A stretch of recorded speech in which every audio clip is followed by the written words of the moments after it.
guys, this is Rudi. So I decided to make you guys some food tonight. So it's a Saturday and I call it the Saturday steak. So a lot of people have asked me for this recipe, and I don't really want to give it.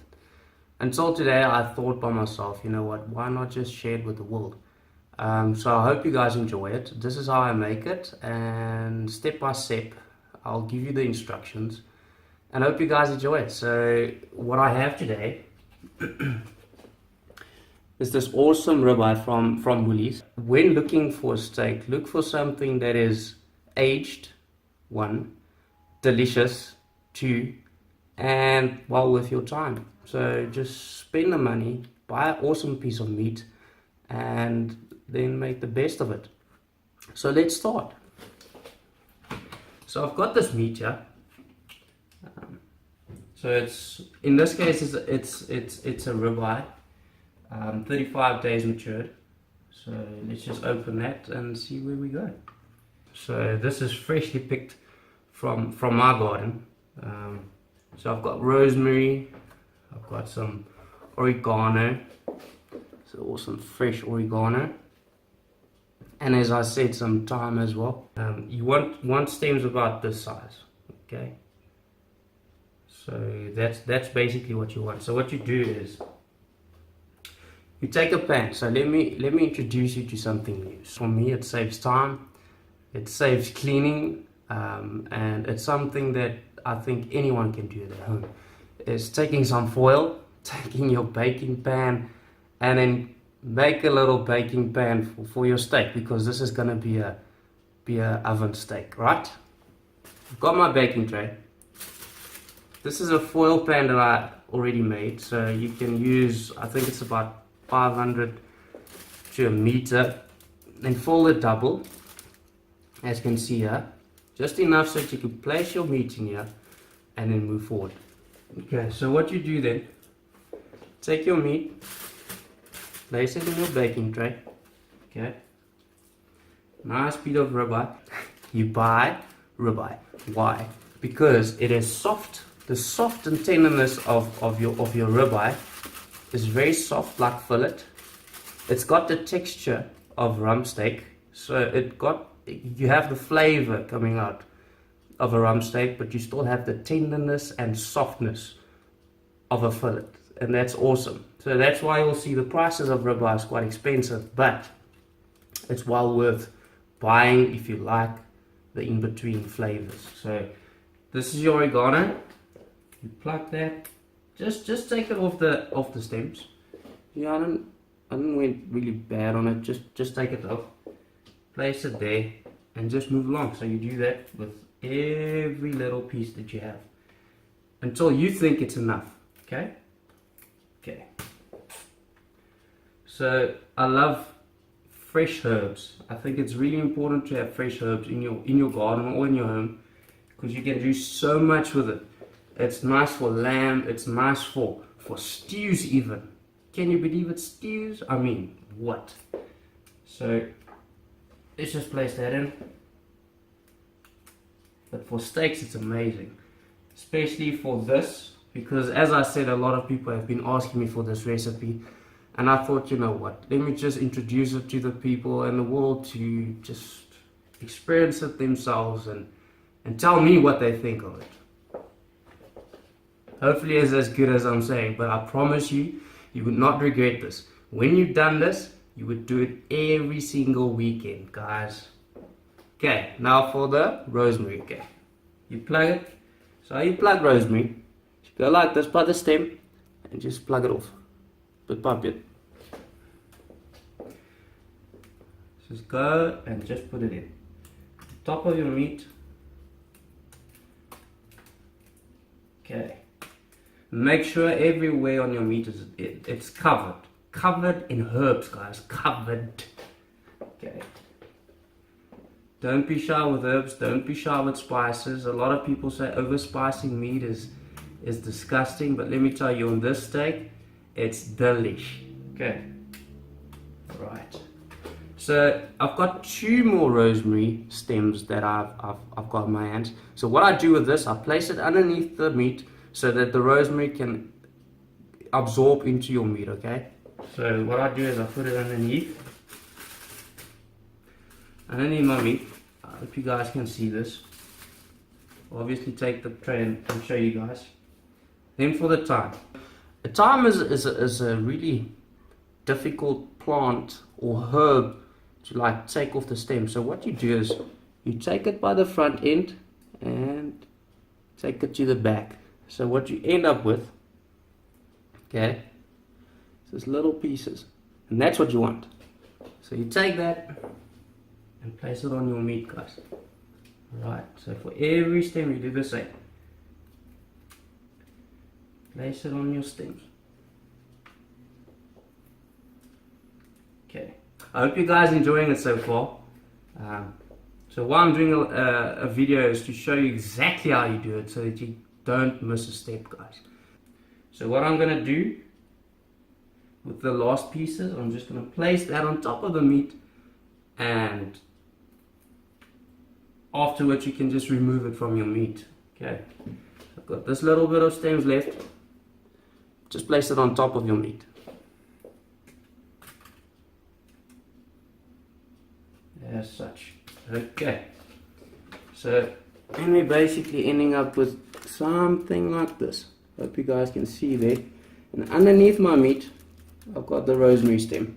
Okay, so now for the spices. I've got some pre-packed oregano, so I like that just to give it a little bit of a hint. Not too much. As I said, fresh herbs is normally the choice, but if you do not have fresh herbs and you do have these spices, please feel free to use it. So you place it on top. Just chuck it on top. Nice coating. Don't be afraid, give it a nice big coat. Okay, then we move along. So another thing is you buy garlic, but you want the crushed garlic. Alright, you can get it at Pick n Pay, you can get it at any supermarket you would like to. There's different varieties. Don't be shy with garlic, guys. Don't be shy. As my wife always say, put the more the merrier, right? Okay, so they take that and then you just place that on top. Just like that. Okay. Next we've got pepper. So I like the corn pepper. I feel that it gives more flavor, more potency. If you use the powdered ones, you know, it's almost like a blast in your nose, and that's not what you want. So the peppercorns is the way to go, guys. Okay, so for that, place it on top. Not too much. And then my favorite spice. You normally can buy this at Pick n Pay as well. Checkers, a lot of people, or even Woolies. Woolies has these amazing grinder spices that you can buy. But in this case, we want the barbecue one. Okay. So it's got all the coriander seeds. It's got so much. It's got pepper, salt, different varieties. You take that, and this is what you want a lot of. A lot of. Okay, so you just pour. So with this you want to rock and roll, guys. You want to rock and roll on the meat. That's what you want to do. You can always add spices when checking your meat, guys. So I would prefer that every 10 to 20 minutes, depending on how you eat your meat. If you eat it medium well done, rare. Who eats rare meat, guys? You want medium to medium well done, and my wife, unfortunately, she eats well done meat. Well done. But nonetheless, we will do that for her. Okay. So today, just depending on how you eat your meat, check your oven. It must be placed on 180 degrees at the end of your meat session, maybe 5 to 2 minutes just before taking it out of the oven. Remember to grill your meat, because that's where the flavors comes out. And then what you want to do is just give it that nice grill on top to touch it off. Okay. Then for the olive oil, please, extra virgin olive oil, guys. You take that, and you just put it all over your meat. There we go.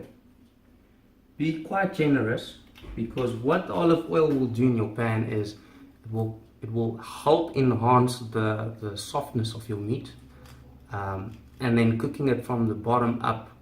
So that's why I say at the end of your session, before taking it out, please put your meat on grill, just for that little touch on top. Italian herb. So this is also Italian herb that you can get in any supermarket. There we go.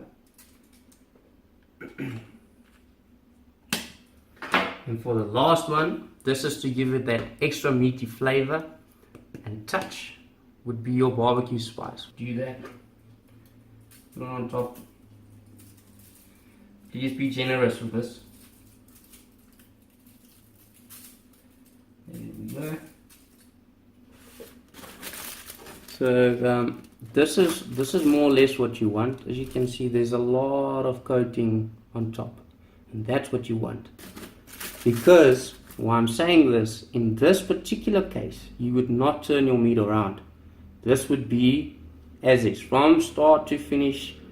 Do not turn your meat. Okay. Alright, so in your baking oven pan, and then what we will do is take this and place it in your oven at 180 degrees, and I would say maybe for about 45 minutes to an hour, depending on how you eat your meat, guys. Please be sure that when I say an hour to 45 minutes or so, that you are not disappointed in how well done your meat is. So please check your meat, as I said, to 10 to 20 minutes as your preference, and remember, at the end of your meat session, please draw on top. So put it on the highest level that you can, so that you can get the awesomest flavor on top of your meat. Okay. Alright, so let's place it in the oven. Alright, that's done. So I hope you enjoyed this. So for the next session, session to this, I'll do my version of a mushroom sauce, and then also a green peppercorn sauce, my way, my style, something I think everyone would love. My wife loves this recipe for mushroom sauces, especially on a steak. So I hope you guys will enjoy that for the next session. Enjoy. Hi guys, so this is the final step of your meal. So we've got the awesome steak chilling a bit here because it was very hot. Mushroom sauce, the green peppercorn sauce, and then I've got some side dishes. So if you don't see my face when presenting this, I apologize, but this is just to show you how to plate your dish. So for now, we take this awesome piece of meat, you can see. There we go. Exactly what I wanted. Place it on top of your plate. That's fine. Right. So for the side dishes, you can do anything you would like to do. But in today's dish, we've got some beetroot. We've got some butternut with feta, and then also some seeds in there. I'm going to show you what I do with this. And then I've got some rocket. Also got this awesome peppers you can buy at the shops as well, which is very delicious with anything at all. And then some sesame seeds. So let's start. So I take the butternut, just entreeing that on your plate. So all you want to do is just make it pretty.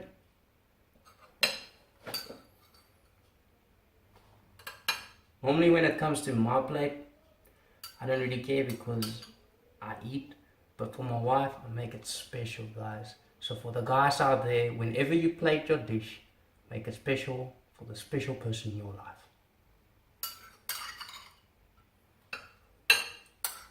Right. just putting it on top of there. So just making a straight line.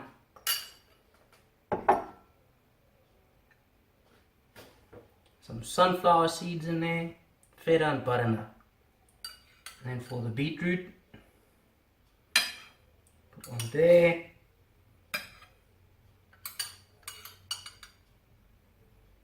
So what you want to do is just be creative and make it look pretty. That's all you want. I don't go for chef classes. I don't do any chef courses. I just have a passion for food, as I said before. And yeah, so that's just something I enjoy. Okay, let's leave that one.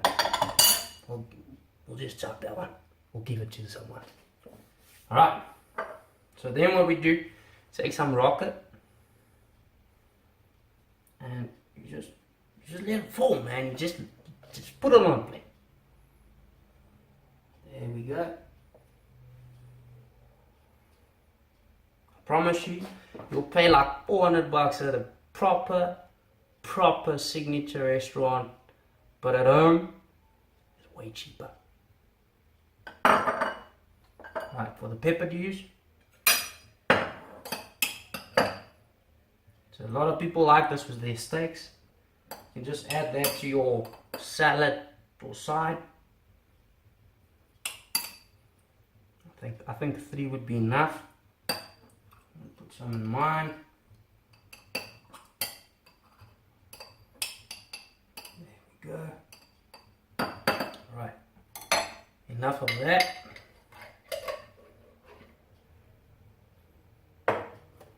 And then for the sesame seeds, you just take that and then you just sprinkle on top.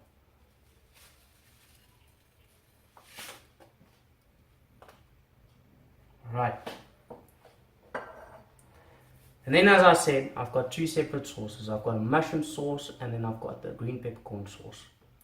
So I have it here. So some people don't like it when you put the sauce on top of the meat.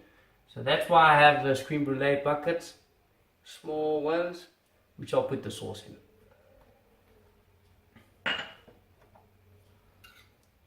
So as you can see, formed a very nice coat. I promise you the sauce is delicious. Just put it in there. I made enough so that tomorrow if we want more, you know, there's always something more to have.